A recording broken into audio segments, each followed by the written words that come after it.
bila kesempoyan Ustaz dan nama Ustaz meningkat naik, dan saya antara pendengar rancangan Ustaz juga di Suria tu. Sebab saya hari Jumaat saya cuti. Okey. Jadi beberapa kali juga Ustaz berjaya mencemaskan Suhaib. Masa on air tu saya tengok, cemas ni. Okay. Dah cemas, dah try je.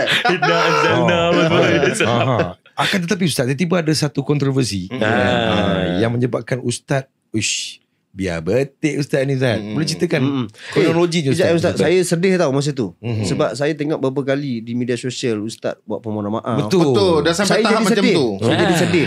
Ada sekali tu tengah korban kot, tak silap.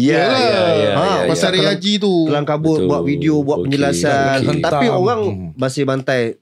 Kita kenal Ustaz, jadi kita merasai kesedihan tu. Alhamdulillah. Kita rasa lah sebab ni kawan aku ni, kau dah minta maaf, dia minta maaf, kau tekan kau pijak macam ni lagi. Janganlah, ni kawan aku dah minta maaf dah ni. Alhamdulillah. Alhamdulillah. Dia bila benar-benar macam ni jadi, pertama kita nak semua orang tahu bahawa dalam dunia ni banyak orang yang mengambil kesempatan. Ingat, banyak orang ambil kesempatan. Sama ada dia, sebab kita tak boleh nak marah dia. Mungkin dia dah hidup dalam keadaan yang mungkin dia nak try buat live dia. Mungkin orang tak ada tengok. Jadi bila dia cakap macam ni, dia dapat perhatian. Betul. So kita tak boleh nak marah dia. Mungkin kita tak tahu, mungkin dia dah 2-3 hari tak makan, dia pun perlu kita so orang macam ni ada.